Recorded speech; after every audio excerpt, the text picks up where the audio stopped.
Good evening. Thank you, Mike, for the lovely introduction.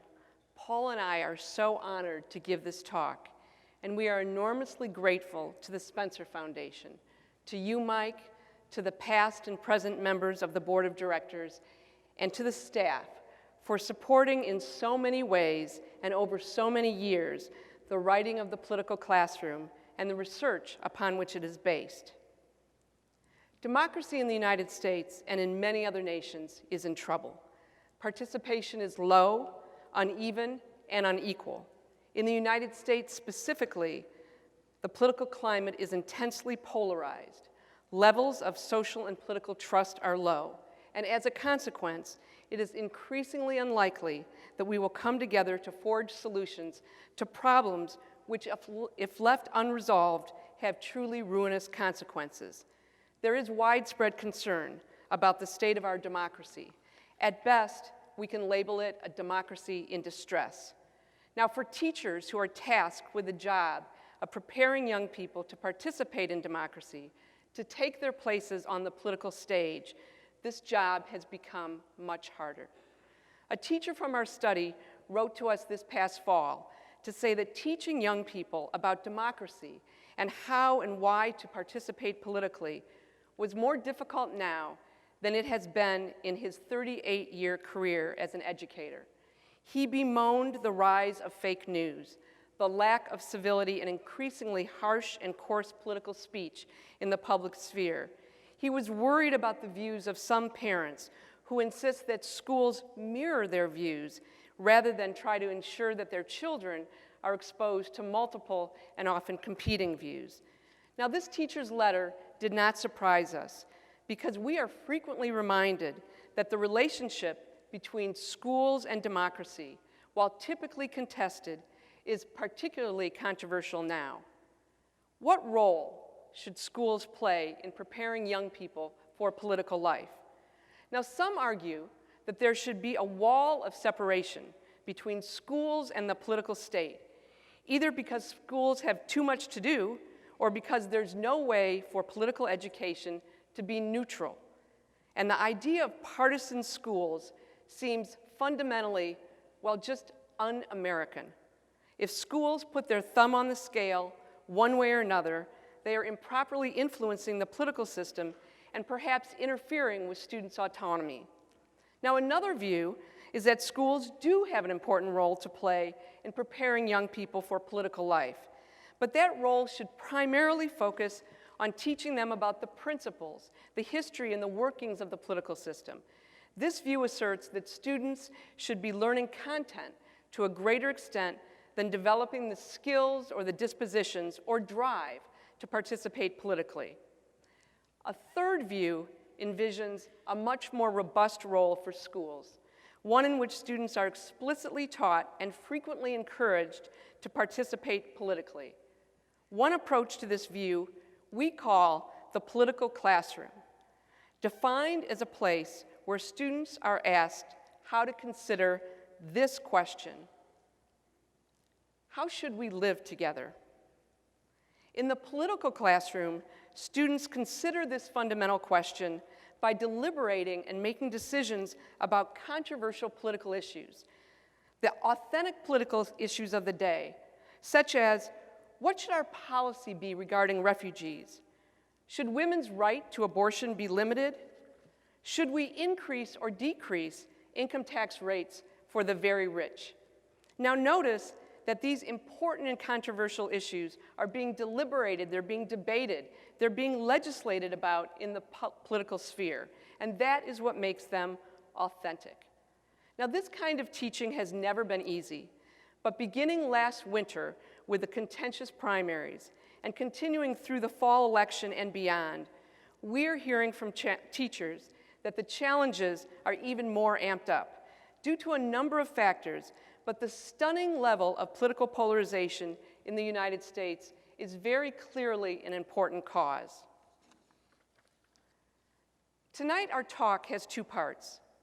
First, I will provide a brief overview of the study, explain the rise of political polarization in the United States, and then present 3 cases of classrooms in very different political contexts to illustrate that how what is happening in the democracy outside of school influences what is happening inside the school. At that point, we'll ask you to have a brief conversation with a partner at your table about what the teachers in these 3 different contexts should do. Then Paula will explain what the teachers actually did do and why, before she turns to one of the most interesting and challenging ethical dilemmas, whether teachers should share their own opinions with students in classroom discussions of highly controversial issues. Now to the study. Building on the work that many of you in this audience have been doing for literally decades, we set out to address 2 primary questions. 1, what do high school students experience and learn from discussions of controversial issues, especially compared to similar classes without a focus on discussion or issues? And what impact, if any, does this approach to civic education have on students' political engagement in the future, at the end of the course and after they leave high school? We designed a mixed method longitudinal study and collected data from 2005 to 2009 in 3 states: Illinois, Indiana, and Wisconsin. Now, although there was a lot of political diversity within each of these states, at the time we collected data, Illinois was considered a blue state, meaning a solid majority were more likely to support Democratic than Republican candidates. Indiana, a red state, more likely to support Republicans than Democratic candidates. And Wisconsin, a purple state, about an equal mix of Democrats and Republicans. It was then, as it is now, one of the most politically divided states in the nation. We were in 21 schools, and they were quite different from one another: public and private, secular and sectarian, city, suburban, and rural. We were in the classrooms of 35 teachers, and 1,001 students participated. Most were juniors and seniors in high school when the study began. As we analyzed the data, it was clear that teachers had to make decisions about important ethical issues when engaging in this form of teaching. We identified 3 that were especially salient. And with the support of the Spencer Foundation, we brought together civic educators, philosophers, political scientists, and teachers to engage in full-day deliberations of each of these ethical issues, using in part the empirical evidence from the study. These were fascinating deliberations. Many of the people who participated in them are here tonight, and it was because of what we learned from them that the book is called The Political Classroom: Evidence and Ethics in Democratic Education. Now, of course, research is always influenced by the time in which it is done. And very early on in the study, it became clear to us that the rising political polarization in the United States, along with the tendency of people to clump in politically like-minded communities, what sociologists have come to call the big sort, was influencing what happened in the classes we were studying. To explain, I'm going to show you 2 sets of maps that illustrate the creation of more ideologically homogeneous communities.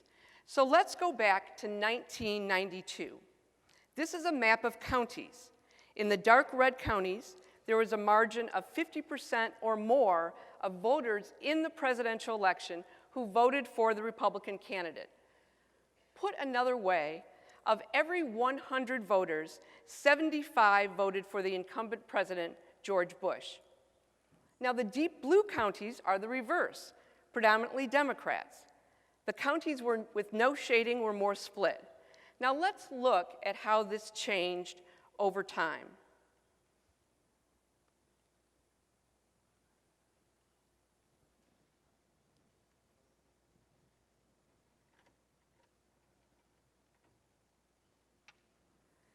Now, the difference from 1992 to 2016 is literally stunning.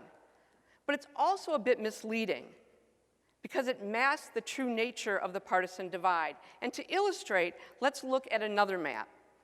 Again, this shows counties by dominant ideology. In the red areas, 70% of the voters voted for Donald Trump. And in the blue, 70% voted for Hillary Clinton. And the very few purple areas were more closely divided. Now, if we shrink areas of low population per county and expand the areas of high population, the map looks like this.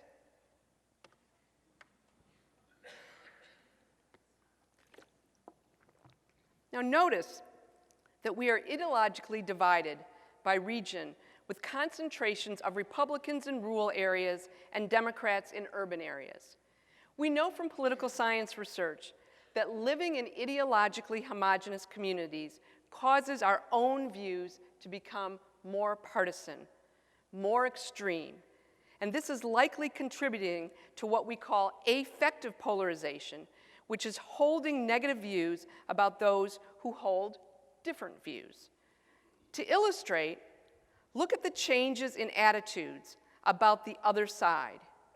Here we see what percentage of adults had very unfavorable attitudes about the other political party and how that changed over time.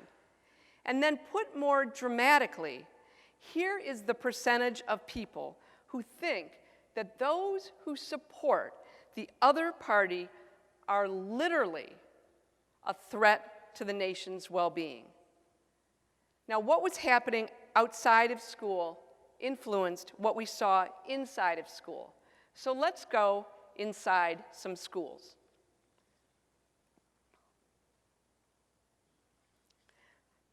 Ms. Heller teaches at Adams High, one of the most diverse schools in the study, by race, ethnicity, and social class. She is one of 3 12th grade government teachers who participated in this study and taught a required course that was non-tracked and organized around a very unusual and extensive semester-long legislative simulations. Students take on the role of state legislators. They develop bills that require a deep understanding of political issues, and then they deliberate in committee and debate on the floor. These are activities that demand and taught clear speaking skills and the ability to listen to disparate views. Now, at the beginning of the course, we surveyed students about their political views. And one question we asked them is who they would have voted for in 2004 if they would have been old enough to vote. Now, the students who are shaded blue said they would have voted for John Kerry, while the students shaded red said George Bush, and the one gray student said she was undecided. We asked their views on a whole host of political issues. Recall, for example, that in 2005, the issue of whether civil unions should be legal was a matter of intensive debate. And with that issue, the students are also quite divided. Now, when you look at the rest of the issues, I want you to notice that there's quite a bit of difference, which is why we labeled this a purple classroom. But I want you to also notice that many of the students are not ideologically consistent. Look at the political views of these 2 students as an example. They're conservative on some issues, and they're liberal on others. Mr. Kushner teaches at Academy High, a large school located in an urban area that is extremely ideologically homogeneous. In fact, the 3 precincts that feed into Academy High are among the bluest in the nation, with more than 80% of the voters supporting Democrats. Now, Mr. Kushner teaches an elective class on contemporary controversies. He teaches to 12th grade students, and the students in his class are a fairly diverse group, especially with respect to SES and race, but they're not as diverse as Adams High. At the beginning of the semester, the students determine what contemporary controversies they want to study, and then Mr. Kushner finds or designs curriculum on these controversies. The primary teaching method is small and large group discussion, although he uses a lot of simulations, such as moot courts. When surveyed, every single one of the students in the class said they would have voted for the Democratic candidate.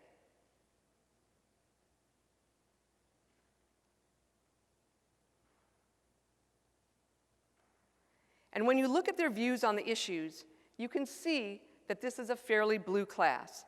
In fact, the most liberal class in the entire study, although there's still a fair amount of difference on some issue. Now, we labeled Academy High a like-minded school. Let's go to the third. Mr. Walters teaches 12th grade government and history at King High, an evangelical Christian school located in a university town of fewer than 80,000 people. The school is small, about 100 students in the high school, and all are white and from middle-class households, except for 12 students from South Korea. To enroll in the school, students and their parents must sign a statement saying that they have personally been saved. Like the two other teachers, Mr. Walters is quite experienced, he's a skillful teacher, and he's a big fan of classroom discussion. He uses small and large groups and includes controversial political issues in his curriculum.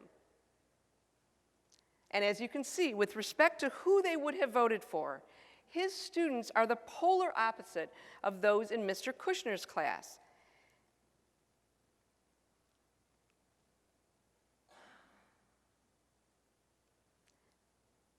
And we can see that their views on civil unions are also the polar opposite of what we saw in Mr. Kushner's class. However, when we look at the rest of the issues, we see more diversity than the class at University High, although this was still one of the most conservative classes in the study. Like University High, we considered this a like-minded school. So we want you to imagine you are teachers in these three very different political classrooms. And although there were important differences among their practice, the three teachers shared the view that their students should be taught how to discuss highly controversial and highly authentic political issues. More explicitly, they wanted their students to thoughtfully engage in differing points of view. But as we just saw, there are clear differences in terms of the ideology of the students. This raises the question of what teachers should do in more versus less ideologically diverse classes. And that is what we would like you to talk about for just a few minutes. Specifically, here's what I'd like you to do. Turn and partner up with someone at your table. Introduce yourself to that person if you don't already know him or her, and then spend just a couple of minutes talking about these two questions. What, if anything, do you think the teachers should do differently in these classes when engaging their students in discussions of political controversy, and what do you think they should do the same? This will be a very short discussion, and when you see the slide indicating your time is up, please stop your conversations. But right now, please start your conversations. I know that warm-up question was probably unsatisfyingly short, but I promise you're going to get to turn back to your discussion in just a few minutes. But hopefully the warm-up was enough to get you thinking about the relationship between the context, the political context, and the political classroom. Your discussion might have gone two ways. First, you might have focused on pedagogical issues and considered what sorts of strategies might be more or less effective in each of these classrooms. Alternatively, you might have thought about the ethics of teaching in each of these classrooms. For example, you might have wondered whether a teacher is obligated to do something differently in the like-minded schools than in the more diverse, politically diverse schools. So in this section, I'm going to describe what these teachers actually did, discuss some of the evidence and ethics part of the book, and then set you up for a discussion with your table. So let us go back to Adams High and Ms. Heller's classroom. Because these students are in an ideologically diverse school, Ms. Heller and the other teachers who used the simulation sought to activate the natural diversity in their classrooms. And because students were going to be naturally hearing diverse views from their peers, the teachers explicitly taught about how to disagree by emphasizing what they called civil discourse. In fact, students often referred to civil discourse in their interviews and saw it as one of the things that they most appreciated about the course. One student described the norm this way: you really need to make sure that you're being respectful and at the same time honest. And you have to make sure that you're not attacking certain individuals, but you are more or less attacking the situation and trying to come up with a way to prove your point. So it's important to note that many of the teachers in the study mentioned in their interviews that they wanted students to behave better than the political pundits and politicians that they see outside in the broader public. Ms. Heller and the teaching team at Adams demonstrated that classroom discussions can be civil, even when there's a lot of diversity in the classroom, when teachers set up the right conditions. This does not mean that there was never bad behavior, but the teachers had to reinforce the norms. But it was clear that most students appreciated that the expectations had been made explicit. Turning now to what we refer to as the like-minded schools, we found that both Mr. Kushner and Mr. Walters worried that their students were prone to feelings of affective polarization. In response, both teachers tried to push students to critically examine their beliefs and be more open to the possibility that others might have reasonable, though differing views. Mr. Walters put it this way: we have a lot of very right-wing Rush Limbaugh fans here, and without offending them, I try to point out to some of these kids how funny it is that they are so committed to extreme right-wing political attitudes when they really don't know what they're talking about. We take Mr. Walters' concern that they don't really know what they're talking about to mean that the world is much more complicated than the often simplistic messages that students hear at home and in the media. Both Mr. Kushner and Mr. Walters used 3 strategies to move students from ideological certainty toward critical reflection. First, they tried to defend the other side, and they did this by bringing in readings to represent competing points of view. They also both used devil's advocacy as a way to represent the other side and to get students to think more deeply about the views they hold. Yet Mr. Kushner worried that there was something unsatisfying about this practice. He said in his interview, devil's advocacy is a different experience than talking to someone who is really speaking from their heart and really giving you what they think. I think some of the humanism of a discussion is lost. You interact with the person differently because you know that they are not speaking from what they really believe. To combat this problem, Mr. Kushner and Mr. Walters both sought out experiences with outsiders. Mr. Walters takes his class to a statewide forum where they deliberate foreign policy issues and this gives them opportunities to interact with non-conservatives. Mr. Kushner occasionally invites in speakers who hold views he knows his students will disagree with. For example, he once brought in someone from a local group opposed to abortion to challenge his mostly pro-choice class. And one student brought this up in her interviews. And she said, we had a woman come in and she was from the Christian Society of Non-Abortion or whatever. And she was so like abortion, you know? She was very, very, very passionate about what she was saying. And in our class, you go to Academy High, you live in University City. Most of us are pro-choice. Most of us are saying, you're crazy out of your mind. But Mr. Kushner was trying to say, but some people feel this way, and you need to understand what they're saying. It's important to notice that neither teacher was trying to convince students that they were wrong, though certainly these activities might have caused them to change their minds. Instead, they wanted their students to be challenged in a way that would force them to really think through the issues and respectfully disagree. Last, both teachers tried to find moments of intra-ideological disagreement, meaning Mr. Kushner sought out issues that would create conflict among liberals, and Mr. Walters among conservatives. And Mr. Walters was able to spark discussion by asking students to consider what a true conservative would think about particular political issues. For example, not a true conservative, a true Christian. So he would say, what would a true Christian think about environmental regulations?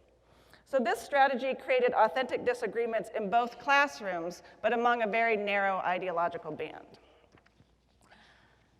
So as you can see, both Mr. Kushner and Mr. Walters are trying to compensate for the lack of political diversity at their schools. And we found that both teachers were also behaving somewhat differently than their social studies colleagues. Students often reported that their other teachers were reinforcing their partisan beliefs. As one quick example, students in like-minded classes, while they were being interviewed, would often would describe their school in ideological terms.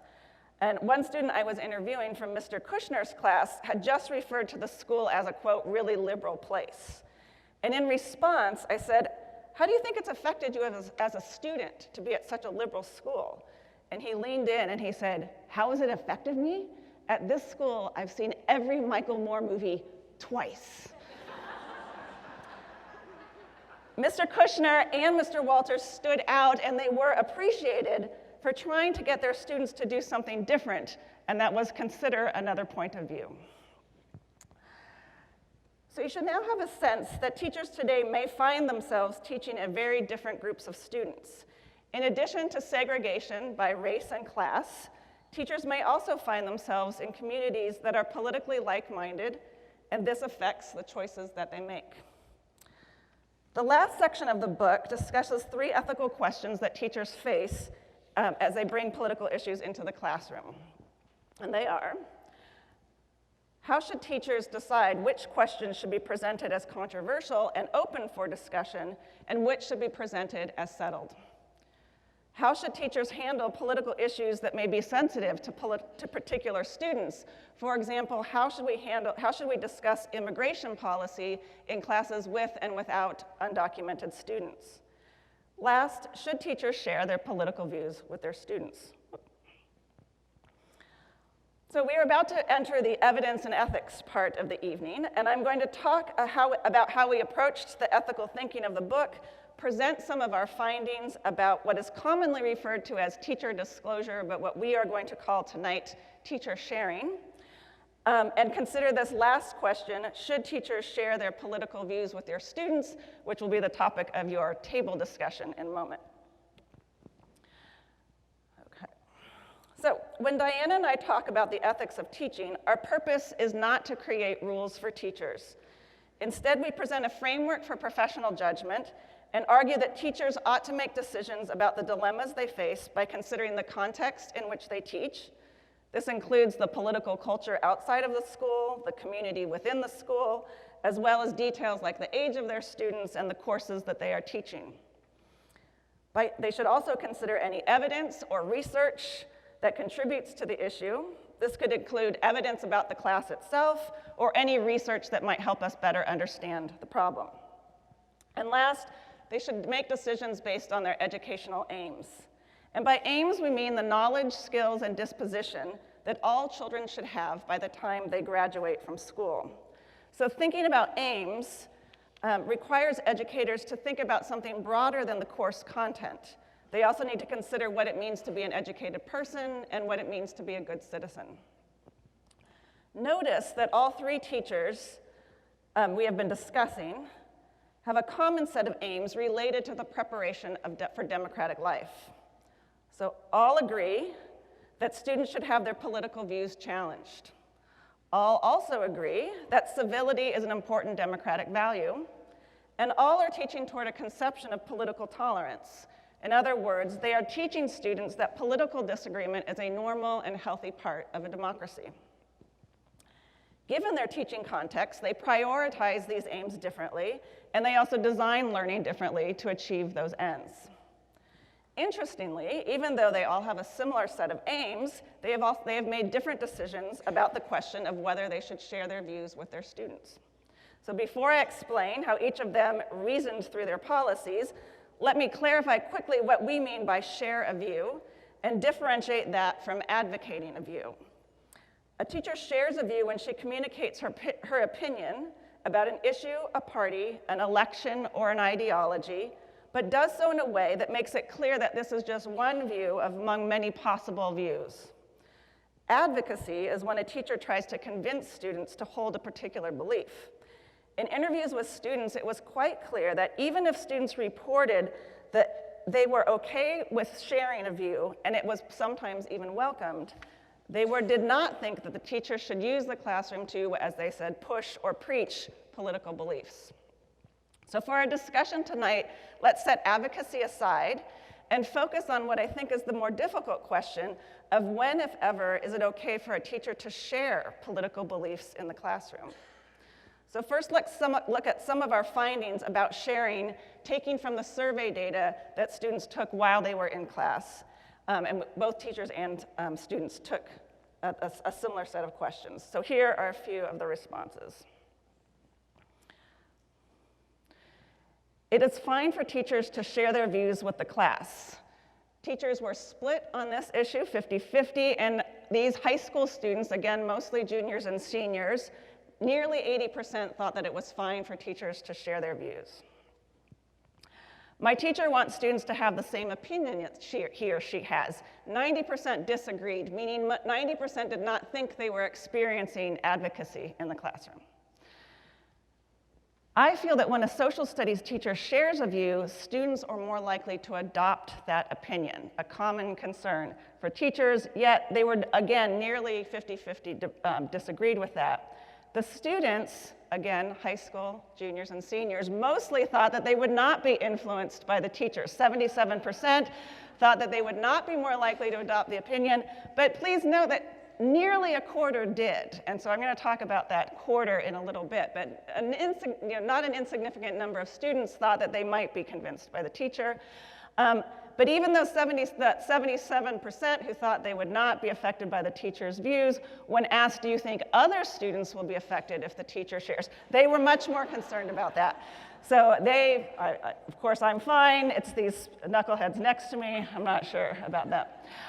So we dug a little bit deeper in this idea of influence. So what does it mean?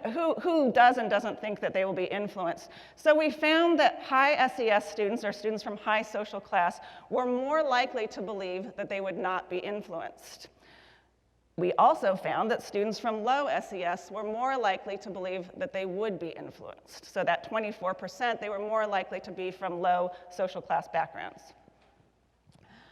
We also surveyed students on some basic political knowledge and knowledge of democracy, and the students with lower political knowledge were also more likely to be in that 23% to think that they might be influenced by the teacher. But we also looked, because we had surveyed students about a number of issues, and we knew their teachers' views on their issues, we didn't find any classes of students moving to align with the teacher's views, nor did we see individual students sort of moving to align with teachers' views, whether even in classes where the teacher did share and classes where they did not share. And so to be clear, that students do move their views as a result of the class, but they were sort of moving them in all directions. Okay, so now let's return to our three teachers. And what did they decide about the question of sharing? Ms. Heller, who is a moderate Republican, has made a pact with her fellow teachers at Adams High to absolutely and under no circumstances ever share their political views. She had this to say: "No, we never say what we think on any issue. I told the kids I will take out a full-page ad in the school newspaper the day I retire and let them all know." And to be fair, Ms. Heller and her team held very firmly to this belief.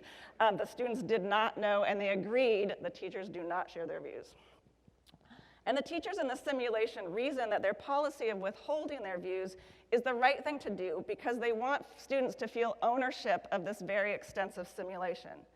And they worry that if the teachers are sharing their opinions, it will distract from the activity and make it about the teachers and less about the students.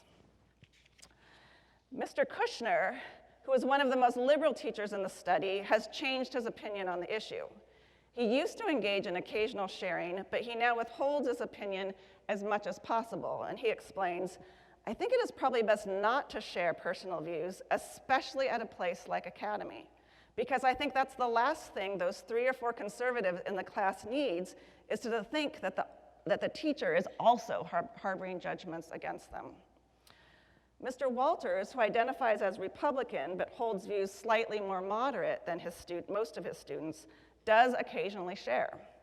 For him, letting students know his religious and his political beliefs builds trust in the community, and he feels that occasionally a sharing allows him to challenge his students so that they become more open to political reflection while still holding on to religious belief. So Mr.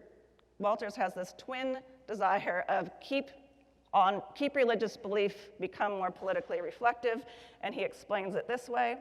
I'm trying to help them constructively navigate this transition into becoming their own selves when it comes to engaging important issues without just turning them loose and doing the whole dead poet society, think for yourself, go wherever you want, there are no boundaries. Basically, his occasional sharing, usually offered when directly asked or following a discussion, causes his students to think, wait, he's a Christian and he thinks about this political issue differently than I do, so maybe I need to think about it more. In each case, the teacher is thinking pedagogically about what is the right thing to do for the good of the discussion or for the good of the simulation, and what is the most in line with the democratic aims that are guiding their practices. So now the ball is in your court. Given the evidence that you've heard and how these teachers have reasoned about their practice, we're interested in giving you the opportunity to talk about this question of when, if ever, it's a good idea for teachers to share their views on the issues they're having their students discuss. So imagine that you are teaching high school. Do you think teachers should share their political views with their students? If so, why? Or do you think it's not a good idea for teachers to share their views? And again, why? And it's likely that many of you will say, well, it depends. So what we want you to do in that case is to explain what does it depend on. So we're going to give you close to 10 minutes to have this discussion. So again, this is at your entire table. And again, keep an eye for your time's up slide when it's time to come back together. So I lead a lot of workshops on how to lead discussions, and people always ask this question: when should you end a discussion? And my answer is always the same: before it's over. So we're curious about the views of the group as a whole. So let's take a straw poll. I'm going to give you 4 options with respect to your opinion on the question of whether teachers should share their opinions. Here are the options: undecided, yes, no, or it depends. You ready? So if you're undecided, stand up.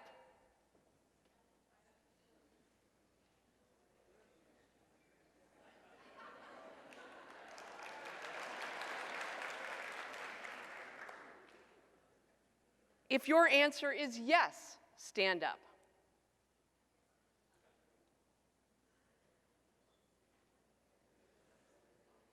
Thanks. If your answer is no, stand up. Oh, interesting. And finally, if you think it depends, please stand. Okay, I just want to point out that there is a real difference of opinion in the room. It's not surprising to me that a room full of scholars, full of researchers, would favor it depends. It's kind of the world we live in, right? It's all about context.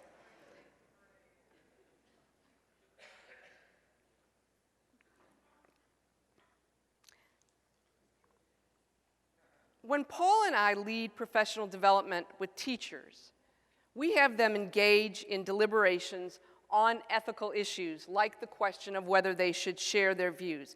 And we do this not because we think there was one right answer, but because we notice that their professional judgments will be better informed if they thoughtfully consider multiple perspectives. And this is really the case when teachers haven't heard somebody talk about an ethical issue who has a different view. You know, they're sometimes shocked, but then the discussions are very rich. Now, we began this talk with the claim that democracy is in distress. And there is clearly a lot to worry about. But to close, I would like to share with you two major findings from the study that don't worry us, but instead inspire us and give us some cause for optimism. The first is that the students in the study, both when they were in the classes and when we interviewed them, hundreds of them, 2 and 4 years after they left high school, really valued high-quality class discussion and reported how amazingly engaging it was to them. They remembered the discussions with specific details that really stunned us. What they liked most of all was the opportunity to learn about their classmates' views and to develop their own views. The second major takeaway for us is that while many factors contribute to high-quality discussion of controversial political issues, curriculum materials matter, preparation matters. But at the end of the day, the teachers mattered the most of all. In a time when teaching is often conceptualized as short-term missionary work, these teachers were not passing through on the way to another career. They were professional teachers, meaning they had invested considerable time and money into their initial preparation and the ongoing professional development that all of the most effective teachers engaged in. They did not see themselves as martyrs or victims, quite the opposite. They viewed themselves as skilled and dedicated professionals doing a job that they liked. They found it interesting and they found it challenging. They liked and respected their students, and their students liked and respected them. In a time when the challenges to self-government are steep and mounting, these teachers had not given up on the power of education or the promise of democracy. Neither should we. Thank you very much. Thank you both very much. I see more questions are coming in. I have to say the questions outnumber the minutes remaining in this talk, and I hope those who don't get their question asked will feel comfortable approaching each of you at the reception to ask further questions. But we do have several really interesting questions here, and we're going to go over probably by 5 minutes or a little more than that. We will be beginning the reception around 8, and so we want to make sure that you all get, wow, we're getting a flood here. We're going to publish these as a separate study. But let me plunge in. One of the case studies presented focused on an evangelical Christian school. How do the sets of policies and expectations within this type of school affect the way that controversial issues can be approached in the classroom? You want to take that? Yeah, so Mr. Walters was really well established in the community. He was trusted. He, in one of his interviews, even mentioned that, I think that I haven't gotten any pushback from parents, meaning I realize I'm doing something a little bit risky with the community I'm working with, but because they know I am solidly Christian and basically conservative as well, he got a little more leeway in what he was doing in the classroom. And so some details about the school is that it wasn't attached to one particular church, so it was sort of many different churches coming into the same school, and this created a fair amount of religious diversity in the school, even though they were all Christians. And so there was a fair amount of sort of biblical and interpretive disagreement happening. So because it was a small school, because he was well established, he was able to do kind of what he was doing. But other teachers in the school weren't. So we had a control class in the school, and in that teacher's class, there was virtually no discussion. There were no issues that were part of the curriculum. It was really, really different. That was a younger teacher. He was newer to the community, but he also had not had the professional development that Mr. Walters had had. So Mr. Walters participated in the Choices for the 21st Century project. Many of you know this. It's an excellent curriculum project at Brown University. He had had a lot of professional development on how and why to use issues and to have discussions. These are such great questions. I wish we could take another hour, but I don't think we can get away with that. Here's a question that has a kind of self-referential quality to it, I think.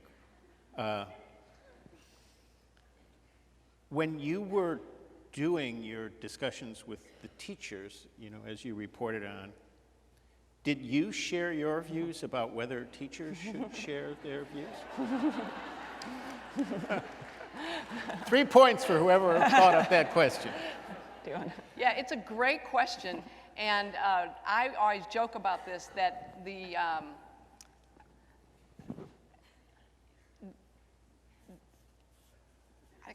can't remember exactly how I put it to teachers, but they would often ask us. And then we had the same issue that the teachers had, right? Because we wanted them to have good deliberations. So we didn't want to say, well, we've been studying this for, all this time, we've got all this data, and we think you should or should not share your views. So about sharing, my pretty strong view is that I won't share about sharing. About other issues, I'm still undecided. Yeah.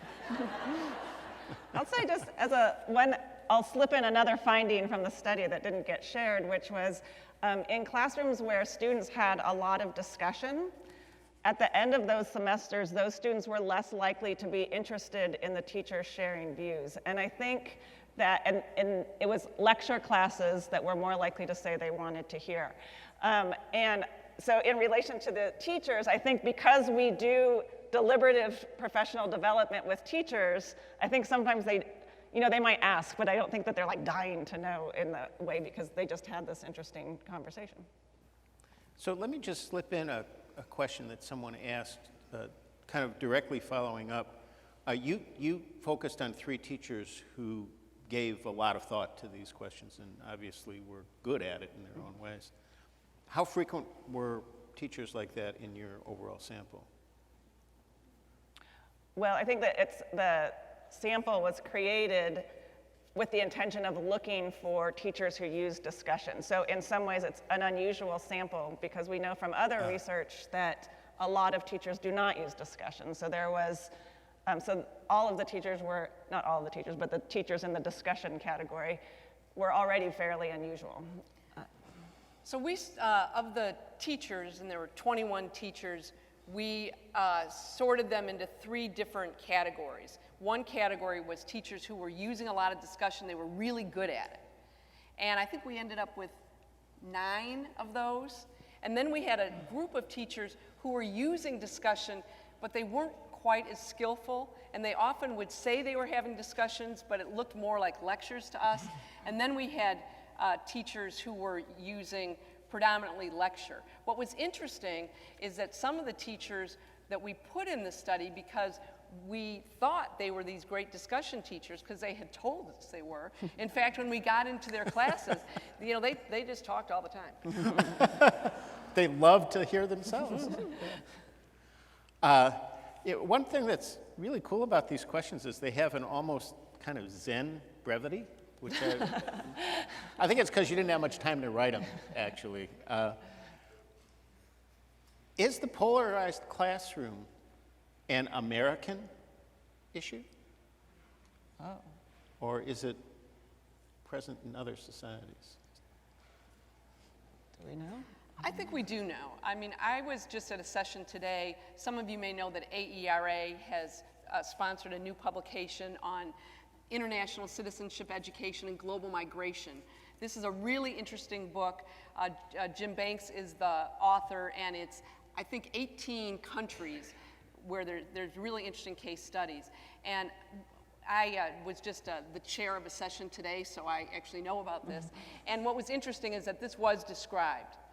This is not unique to the United States. However, I think the intensity of the polarization in the United States really does stand out. And I also think this affective polarization, this like just demonization of people who are different.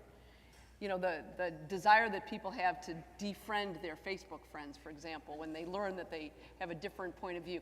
I think that that may be more pronounced here than it is in many other nations. So this question was asked by 3 people in slightly different ways. So I think we're going to make this the last question.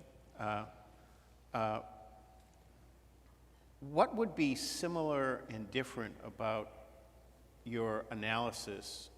I don't know if you can answer about what the conclusions would be, but about maybe the framing you would bring to it, if we were talking about college classrooms instead of earlier in education. So certainly age matters on the question of whether or not you should share your views. You know, you can imagine the 6th grade teacher will have a very different decision than the 12th grade teacher, than the graduate, someone leading a graduate seminar. I think that one issue, I think the issue of whether or not you're convincing students to change their minds seems to be less of a concern the older people are and they've kind of are more firmly established. I think the question of what's the best thing to do for having a discussion in your classroom may be the same. So meaning that if you're thinking about, will my sharing my view make this discussion go better or shut down the discussion? So I think that stays the same at all grade levels. I also think we need to think back to what Mr. Kushner said. Recall that he had changed his view on this. He didn't want to share a view if that would cause the few conservative students in his school to feel uncomfortable. And I think that's really salient for many institutions of higher education, where we're hearing that conservative students don't feel like their views are often respected in class discussions. Now, I'm not saying that's the case everywhere, but we have some evidence at the University of Wisconsin-Madison that that's the case. And I know that there's some excellent professors at Madison, including, looking at him right now, Harry Brighouse, who has really thought carefully about this and is really interested in making sure that students believe that they can participate, that we're creating inclusive classrooms and not just classrooms where students with some views are able to feel comfortable talking. And that's what I worry about as a teacher. Like, I really want to make sure that whatever I'm doing is not causing some students to feel like, you know, they really just need to be silent. So we're going to conclude at this point. I would like to say just a brief last word that this has been a very politically intense time in our country for the last year and more. It's always intense, and politics is always important, but it's been at a different temperature for a while now. And as we thought about possibilities for the Spencer lecture this year, we certainly thought about that political context, and we were interested in being not oblivious to it. But our goal is really to help people think better about education. And so the timing of this book and this award was really kind of a gift to us at the foundation, and I think a gift to all of us in this field, because this isn't a book about defending one view or another. It's a book about teaching and learning. And that's the business we're all in. So let me just ask all of us to thank Diana and Paula once again for this great work.